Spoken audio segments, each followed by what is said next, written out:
Yes, it is the mandate of the commission, not necessarily to vet, but to look into the complaints or petitions that have been filed against judges. And if the commission is convinced that there is grounds, then we forward the same to the president to appoint a tribunal to investigate the judge and see if there are sufficient grounds for the removal of that judge. The commission is committed to its mandate, all its mandate, including the one on addressing matters of discipline of judicial officers and judges, and we've been carrying out that mandate efficiently.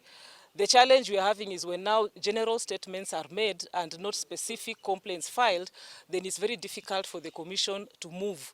When you appear and say generally the judiciary is corrupt, the judges are corrupt, there is very little that we can do. We have structures that have been put in place by our constitution and our laws, which we ought to follow to ensure that if there are any corrupt judges, then they are brought to book.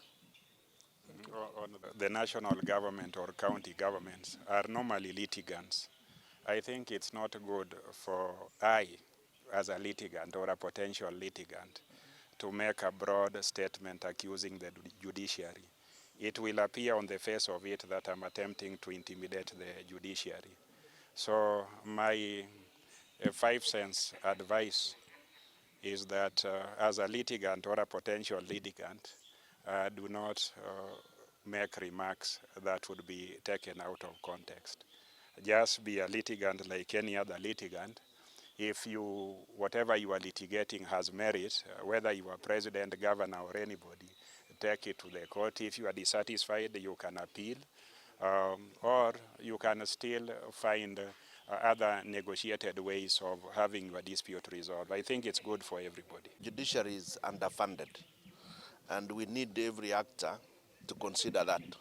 We've gone round the courts. We are on court visits, and we've got a number of courts that were started more than 10 years ago, and they are yet to see the light of day.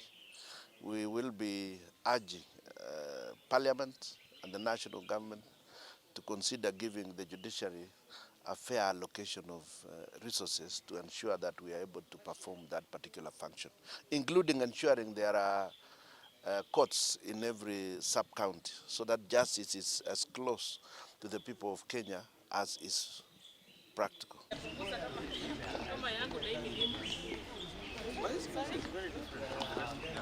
Yeah.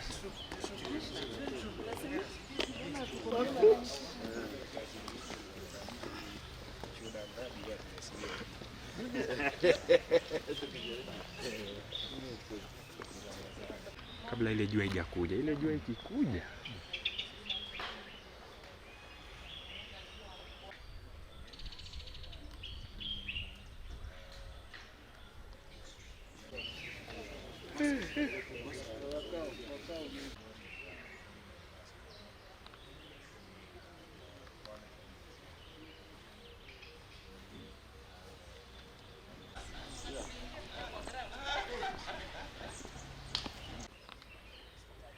kwa nini sifili kufanya coverage hii kitu.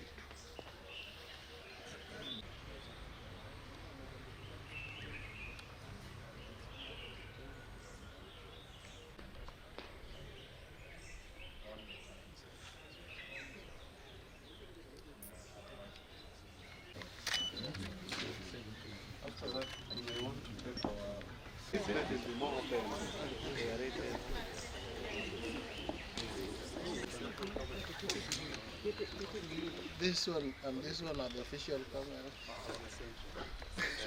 What do you mean official?